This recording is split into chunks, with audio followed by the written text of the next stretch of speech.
जय श्री राधे श्याम, जय जय श्री हरिवंश।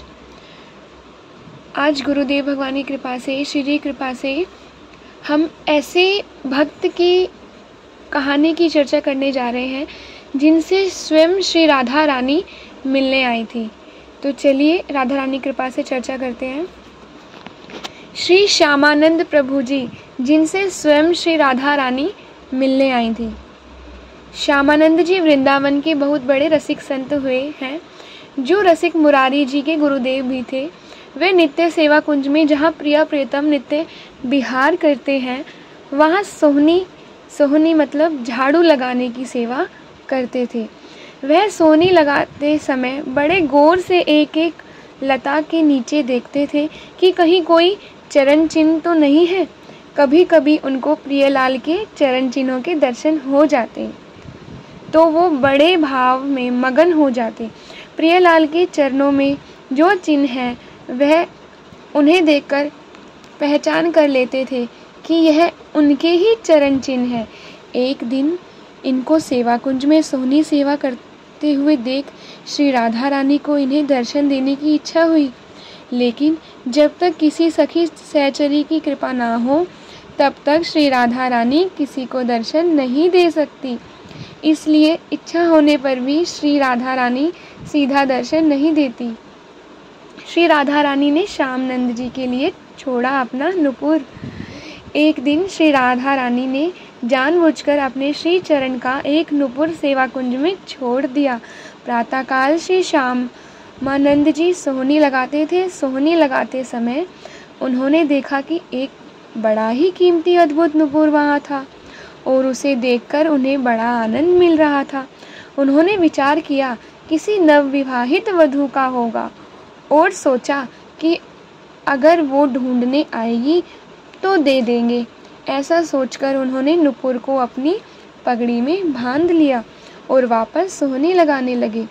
श्री राधा रानी ने श्री ललिता जी से कहा कि ये मंगला के आभूषण संभाल कर रखो। तो ललिता जी ने कहा, प्यारी जू, आपके एक श्री चरण का नुपुर तो इसमें है ही नहीं। राधा रानी ने जानबूझकर उसे गिराया था क्योंकि श्यामानंद जी पर किसी सखी की कृपा होना बाकी था। इसलिए श्री राधा रानी ने ललिता जी से कहा, जाओ देखो सेवा कुंज में किसी लता के नीचे तो नहीं गिर गया। श्री ललिता सखी श्यामानंद जी से मिलने गई। ललिता जू ने खोज प्रारंभ को देखा कि श्री श्यामानंद जी की सोहनी लगा रहे हैं और राधा राधा नाम जप रहे हैं। ललिता जी ने विचार किया कि मैं अपने स्वरूप में जाकर इनसे नुपुर मांगूंगी तो अच्छा नहीं रहेगा। इसलिए वह साधारण वेश में गई और कहने लगी, बाबा, यहाँ सोहनी लगाते हुए कोई नुपुर तो नहीं मिली। यदि मिला हो तो मुझे दे दीजिए। ललिता जी साधारण वेश में गई थी। उन्हें देखकर श्यामानंद जी बोले, वो नुपुर तुम्हारा तो नहीं हो सकता। ललिता जी बोली, मेरा नहीं, मेरी बहू का है, लाओ मुझे दे दो। बाबा बोले, नहीं, मैं ऐसे तुम्हें नुपुर नहीं दे सकता। यदि कोई नुपुर तुम्हारी बहू का है तो पहले दूसरा नुपुर दिखाओ।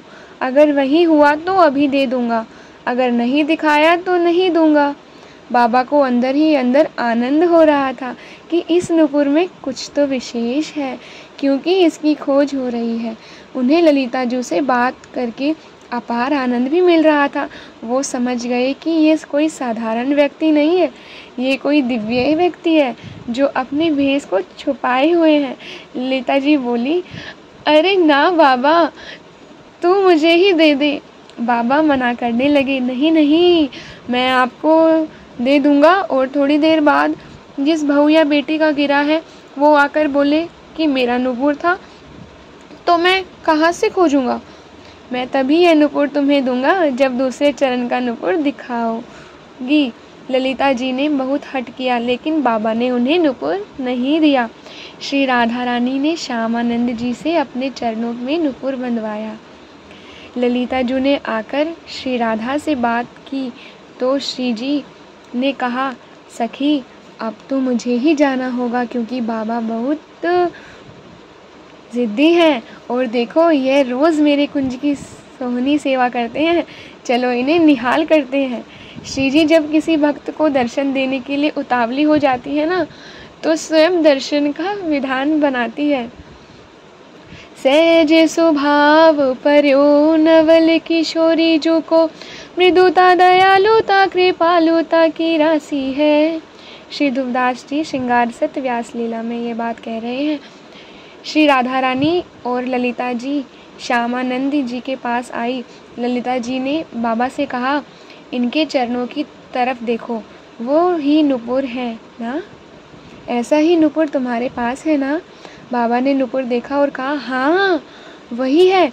यह कहते हुए और श्री जी की करुणा देख वह उनके चरण में साष्टांग लौट गए। बाबा ने इशारा किया कि मैं बांधूं।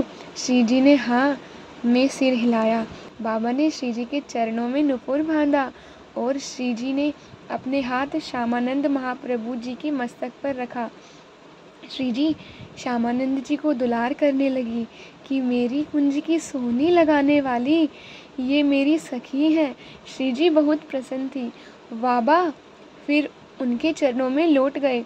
इस पर बाबा ने जो नुपुर बांधा था उसी को झनकारते हुए श्री जी ने बाबा के मस्तक पर उसे रखा तो नुपुर की दिव्य छाप श्यामानंद महाप्रभु जी के मस्तक पर पड़ गई।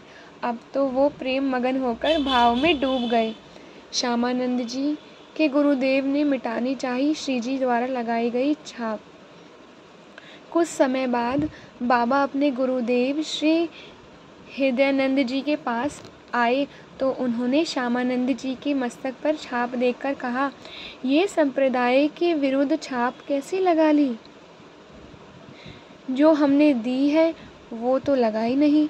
उन्होंने कहा, गुरुदेव यह मनमुखी छाप नहीं है, यह छाप इष्ट देव ने लगाई है। हृदयानंद जी ने सोचा यह बहाना बना रहा है और उन्हें डांटकर कहा, इसे शीघ्र धो लो।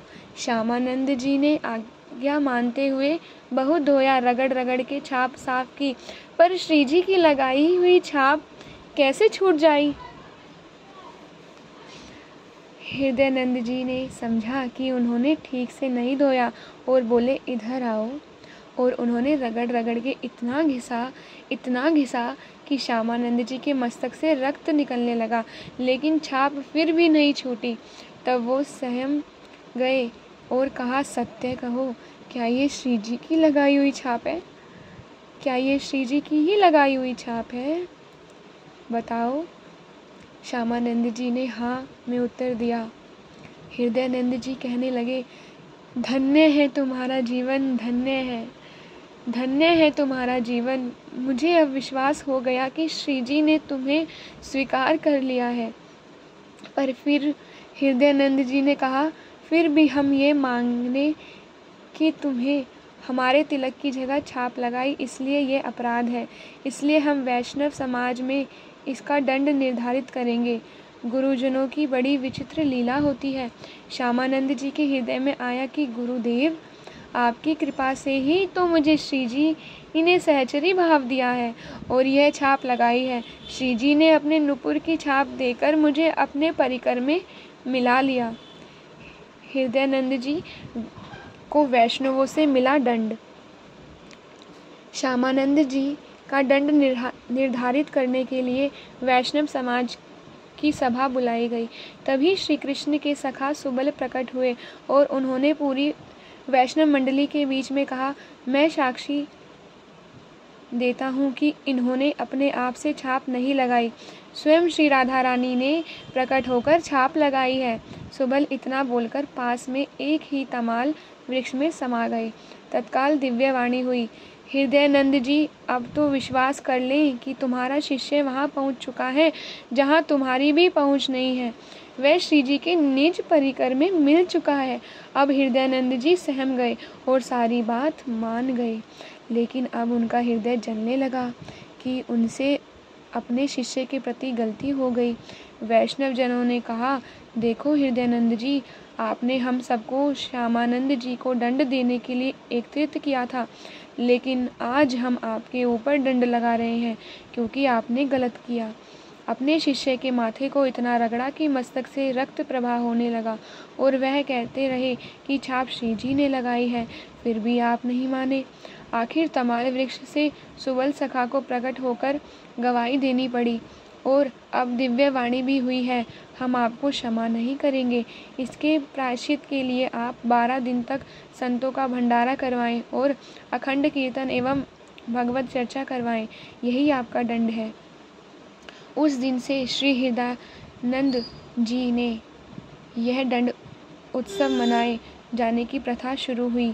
श्यामानंद जी तत्काल समस्त वैष्णव जनों के समक्ष खड़े हुए और उन्होंने हाथ जोड़कर कहा कि गुरुदेव को जो दंड दिया है उसे मैं स्वीकार करता हूँ। आज से दंड उत्सव मैं करूँगा, यह मेरा अहोभाग्य है। और शायद गुरुदेव यही करवाना चाहते थे, इसलिए उन्होंने यह लीला की। इससे हम यह देख सकते हैं कि शिष्य में अब भी अपने गुरु के प्रति दोष नहीं आया। वहाँ उपस्थित वैष्णव जनों ने कहा, धन्य हो तुम श्यामानंद जी, धन्य हो तुम श्यामानंद जी, धन्य हो, धन्य है तुम्हारे गुरु भक्ति, धन्य है तुम्हारी गुरु भक्ति। यह कहकर संतों ने श्यामानंद जी को स्वीकृत दे दी। श्यामानंद जी ने बड़े उत्साह से 12 दिन तक उत्सव मनाया।